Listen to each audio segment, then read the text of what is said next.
My name is Pablo Salas. I'm a cook from Mexico and also owner of the restaurant Amaranta. Amaranta is our restaurant because it's a family restaurant. So I'm going to start to explain it generally what mostly we do in Amaranta, okay? And after that, I'm going to present a pig trotters carpaccio with different vinegars that we made in home. This is a apple vinegar, this is a beet vinegar, and this is a pineapple vinegar. Okay, so I'm going to start to show you. Okay, that's Amaranta. That's the restaurant. Amaranta is located in Toluca, capital city of the state of Mexico. Okay, it's pretty close to Mexico City. We have like 8,792 feet above the sea. Like, it's a really high place. We are pretty close, like I told you, to Mexico City. We have in Toluca the most famous, maybe the Nevado de Toluca. That's the cathedral, and in the back, that's the Nevado de Toluca. Then there are 125 counties in the state of Mexico, and we are more than 50 million. This is the state of Mexico. I'm going to explain you a little bit. These are the 125 counties, and this is Mexico City. So we surround Mexico City, and Toluca is right there. We also have some zonas geográficas. I don't know how you say that in English. Pyramids, archaeological zones. The most important ethnic groups are Matlacincas, Mazahua, Nahua, Otomí, and Tláhuac. And these ethnic groups, they still like living there, not in Toluca, like in the different counties. So some of my recipes, I took it from these guys. There is a lady in the market with blue corn. That's dry blue corn. And all these factors among nature, weather, season, national, local economy, tradition, religion, history, language, communication, internet, beliefs, love, dreams, all that influences Amaranta cuisine. And that's true. We put all that together to make it this type of cuisine. Because when I said that I was gonna do cocina mexiquense, that means from the state of Mexico, like a lot of people didn't believe it that it was a good gastronomy, you know? They say maybe, I don't know, we know gastronomy from Yucatan, from Veracruz, from, I don't know, from maybe right now Baja California, but from the state of Mexico, they say it's weird. But I started to do a lot of research, and I found a lot of things, a lot of herbs, a lot of mushrooms, a lot of things that we can do, a lot of things. There is a mushroom soup that it's a very traditional soup. Just we change it a little bit. We dehydrate the mushrooms in that presentation, and then we pour the soup at the end. In the state of Mexico, people eat almost everything: roots, stems, leaves, flowers, fruits, vegetables, insects, fishes, birds, animals, all kind of animals. So I try to do like a different cuisine. I don't like to cook any steaks. I always say like anybody can cook a steak. Maybe the term will change a little bit, but when you work with, I work with a lot of different, like, how you say, offal? Yeah, with offal. And I try to make great dishes with that. You're gonna see it next. And from animals, people provide all they can, and this is reflected in Amaranta's cuisine, giving value to some parts not so common in other cultures, okay? This is like the the belly of is that tribe? Yeah, that's tribe. As feet, tails, ears, skin, and entrails. For us, all ingredients have the same gastronomic value.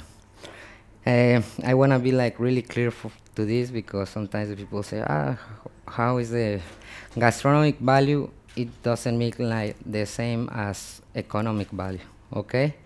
But I think like if you have a great quelite, quelite is a herb from the state of Mexico, and maybe you can have a great foie gras, right? But if you give the foie gras to the wrong people, it's gonna be a messy foie gras dish, right? If you give the guauzontles maybe or the quelite to the right people, he can make a great dish. So I'm not telling that foie gras is less than the. We can make like a real great plate with both ingredients. It doesn't need to be expensive. That's part of my thinking. Yeah. So here's some parts that I'm gonna show you. Bone marrow. We have a very traditional and popular soup that is called sopa de médula. Here's the final presentation. We have some caviars of chipotle and epasori on top. Then, as any ingredient to become food must be handled with respect. That was I was talking about, yeah? If like you don't have like the right use of the foie gras, maybe it can taste like pea. If you do the right work, it will taste like great, right? If you maybe overcook the herbs we use, maybe it won't be like the same flavor. We need to know each ingredient and give the best technique that we can do. These are sweetbreads, mollejas. We serve sweetbreads. That's the final presentation. We also we investigation, inspiration, irony to achieve a great dish. All right. That's carp roe. We don't have a lot of fishes in the state of Mexico. We don't have a sea, so we use the fishes from the sweet water. So this is carp roe. I don't like too much the carp, so when I started to do research, I found the carp roe, and when I tasted it, it was great. So I sell taquitos of carp roe. Here's the presentation. That's the taco. And this is one of my best-selling entries. Must take care of hygiene in nutrition, flavor, texture, other looks. I think it's very important. Like I told you, like in a steak, maybe you don't need to be like that careful. But when you work with offal, you need to be like really careful, since you selected this is the best, clean. Then when you cook it, after you cook it, sometimes these type of ingredients need two cocciones, dos cocciones, and it's kind of difficult for me to work. I think it's more difficult for me to work with this kind of ingredients than to work like steaks and I don't know, other ingredients that we found everywhere. Colita de res, that's oxtail. Yeah, we have this dish. That's oxtail with a cactus salad, green beans, tomatoes, and on the bottom it has a mole, the chile manzano. Chile manzano is a very popular chili in my state. Maybe the most that we use is fresh, but really spicy. We need to treat it to get out the spiciness. So that's the oxtail, giving quality and value. Tongue, this is another our dishes. We make it with encacahuatado. Right now we're serving it with sweet potato puree, smoked sweet potato puree. We have a lot of sweet potatoes in Mexico, like orange, white, yellow. So I'm using that right now. As we must be proud of what we are, embodied in what we eat and drink. Papada. This is this is pork jowl. Pork jowl? Yeah. I use it also. Yeah. I really love it. It's for me like one of my best dishes. This is from a Iberian pig that grows in Lerma, pretty close to Toluca. They are not selling like a lot, but they have a little farm because it's like a great place to grow because of the altitude. It's kind of cold. It rains all day, and that's the final presentation. It has a red pipián, so I use both techniques. I put it on the sous vide, the pork jowl. Depends of the thicker, but it depends maybe 2 until 4 hours. I use some masturation, chayotes, and some frijoles. I don't know the name in English. Beans. It's only culture, and culture is everything. I think so. So here's pork hands, or the pig trotter, how you call it. And I'm gonna show you this. We're gonna make this carpaccio. So we put the pig trotters in a big pot with herbs, onions, garlic, salt, a little bit of salt, and peppers, whole peppers, and we boil it for around maybe 2 hours to 3 until the meat comes apart. Till the meat comes apart, and then we take off all the bones, and then we put it all together with a little bit of salt, oregano, and we just roll it. Okay, so we put it in a frozen for 12 hours, and it's ready to slice it. You can slice it with a knife, also with a slicer. All right, in the restaurant we make it with a slicer to make it like perfect. So here's the presentation. We have different pickled vegetables in there because that's the way we eat it. With manitas de puerco en escabeche, that's the real name. So I did the same dish. I just twisted a little bit, and instead of like maybe putting the carrots, the whole carrots or circles of carrots, we try to do a better cut. We have chayotes, and all these are in vinegars of pineapple and apple. And then I'm gonna use the beet for the presentation, the beet vinegar. Intercultural sensibility handles the fork with a big nice smile. All right, so I'm gonna start to show you how I do this. These are the big trotters already cut. You can make it thicker, you can make it thinner, however you want. So I'm gonna put it in here with, si quieres, yo creo que no, échale vinagre. We're gonna put some vinegar, olive oil, y del de manzana, oregano, dry oregano,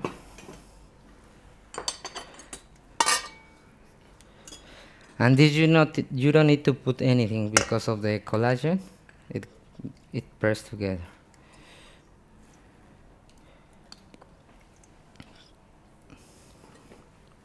Thank you, gracias. So do you have any questions? I'm gonna start like plating this. Yeah. And then we're gonna give you a little taste. We have it, they're gonna make it. So to see if you really like it, or a little bit of salt. We put oregano, salt, the vinegars, and a little bit of olive oil, okay?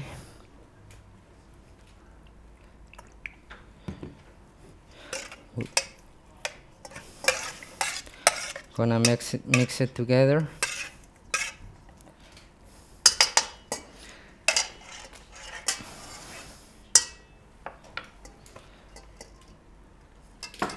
Then I think I'm going to start to plating.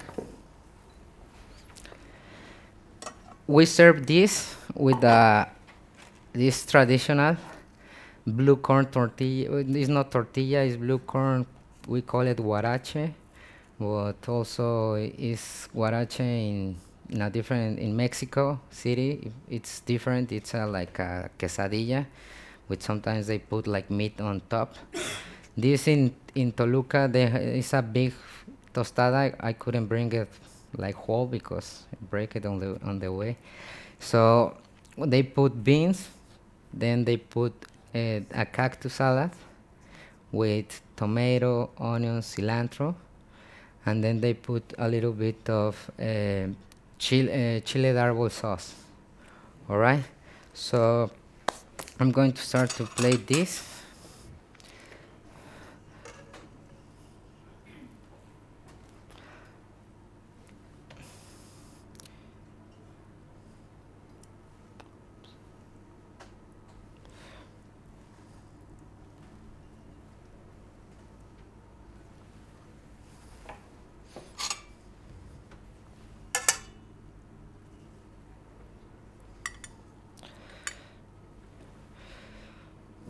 So,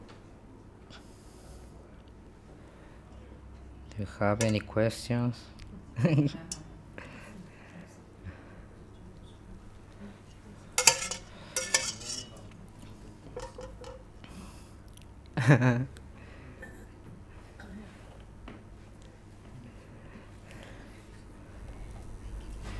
So this is just the pig thrower's meat, all right?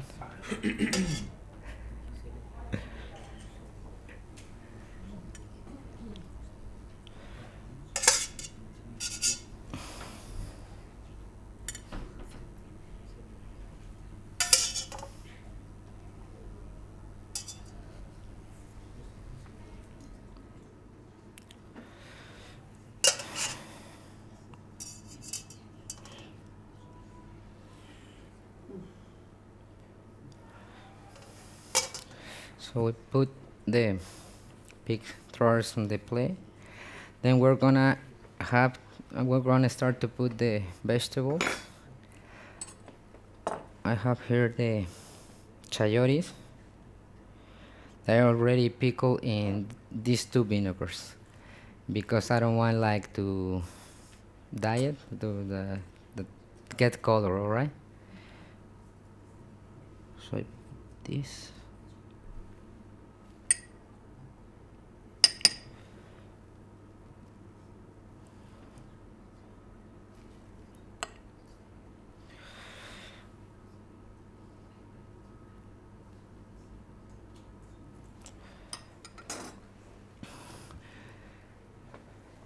Then here I have some carrots.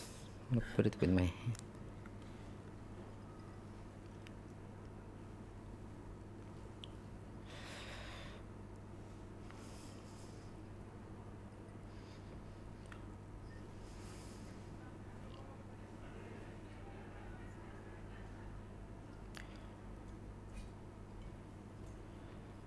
A little bit more of carrots. Then we're gonna put the red cabbage. They usually use white cabbage, so we have different ingredients so we can make it different colors. So I use this red cabbage, and when you pickle it, it gets like more intensive, the color.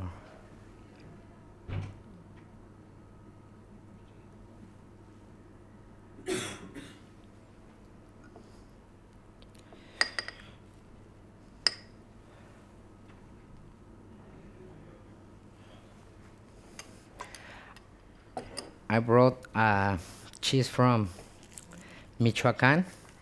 That is the one I think. This This is queso cotija, denominación de origen from Michoacán. This is the real cotija because we can find a lot of cotijas in Mexico, but this is the good one, the real one. So I'm gonna put a little bit on top.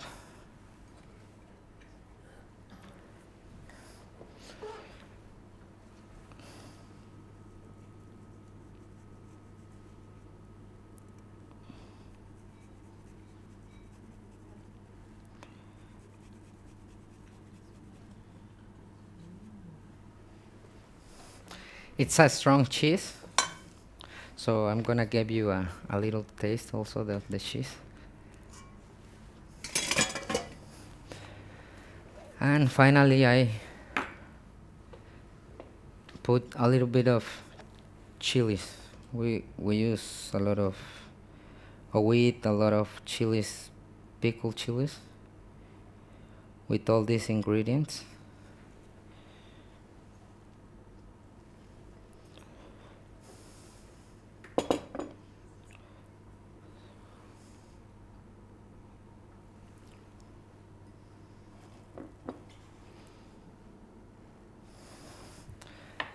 Then I'm gonna start to put a little bit of both vinegars, the pineapple and the apple vinegar.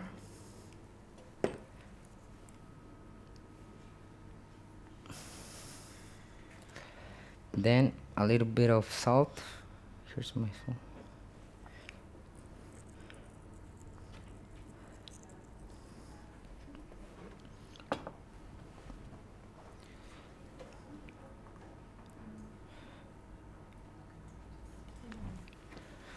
And finally, I'm gonna put a little bit of olive oil here.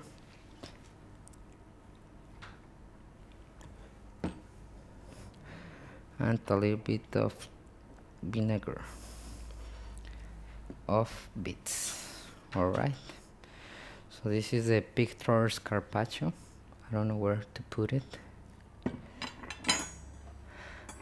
And this is like how we work in Amaranta. Like we try to give a little switch of the things, but respecting like the traditions and the costumes and the culture. With all respect, I just put some vinegars that maybe is the difference, vinegars that we made, but all comes like in the traditional plate. They have the pig trotters, the carrot, the cabbage, the chayote. They don't put it in pickle, but I really like to use it because I also like to use the things that people normally don't use. Okay, so I don't know if you have a question. Now they're gonna give you a little taste of the carpaccio in a tostadita. They are preparing in the kitchen, and I don't know if you have a question or anything.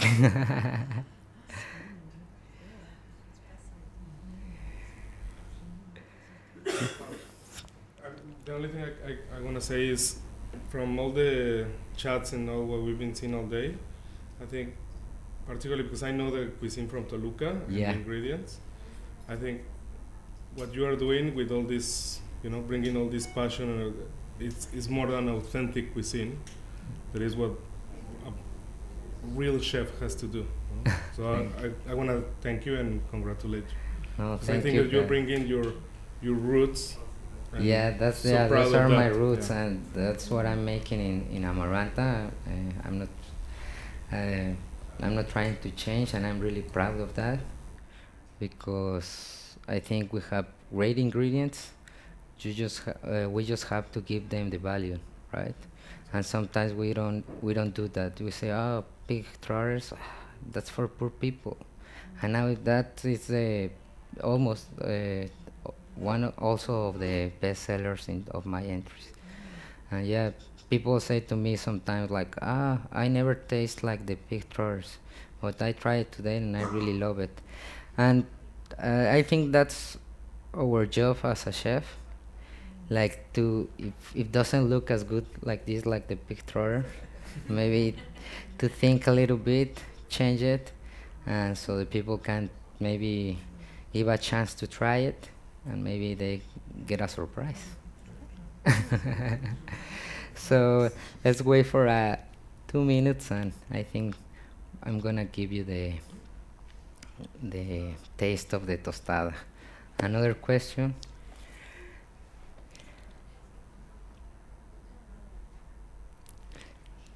The blue corn tostada, you make it from dried corn or from fresh blue corn?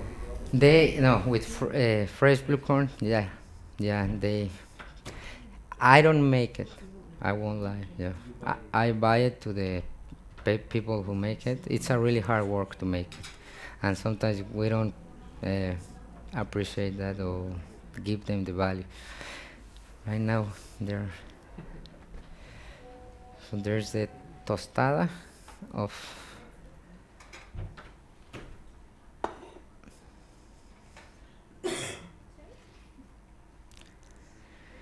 So you try it. If you like it, tell me. If you don't like it, tell me.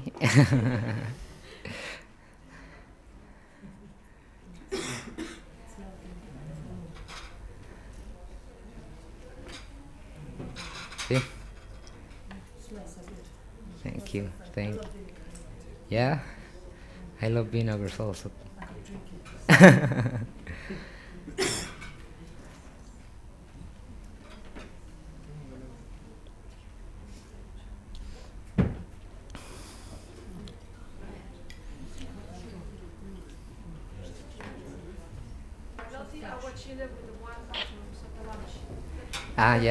Yeah, the aguachile.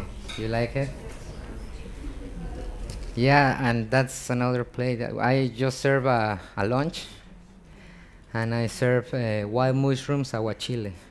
So, yeah, so I try to do these ingredients. I don't have fish, but I have a lot of mushrooms, and this works as well as a fish. So I did it that way, and it's working in Amaranth.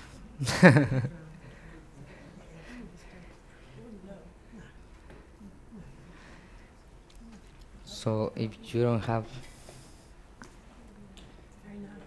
nice. Thank you very much.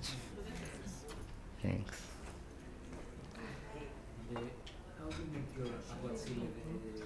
How make the aguachile?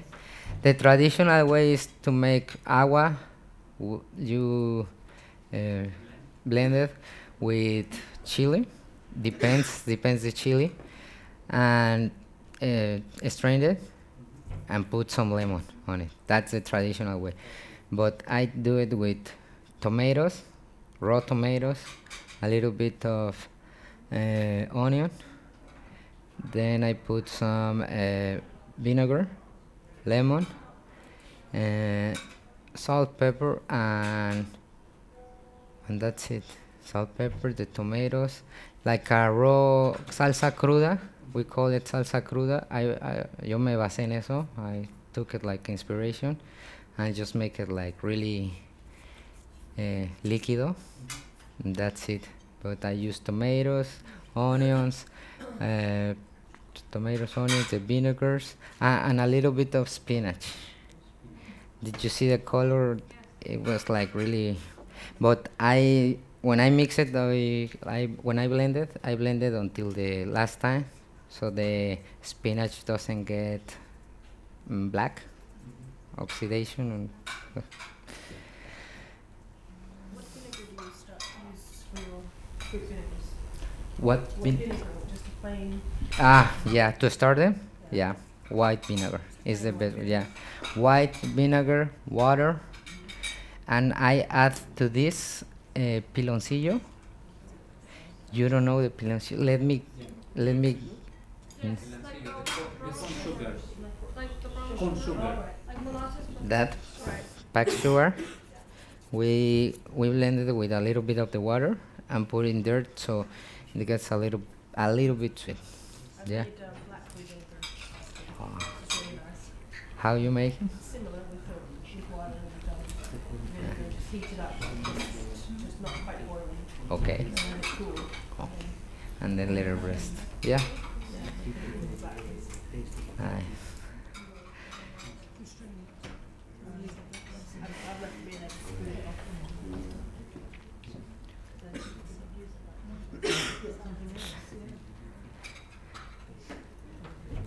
So guys, if you don't have any questions, I think that's all for me today. Thank you.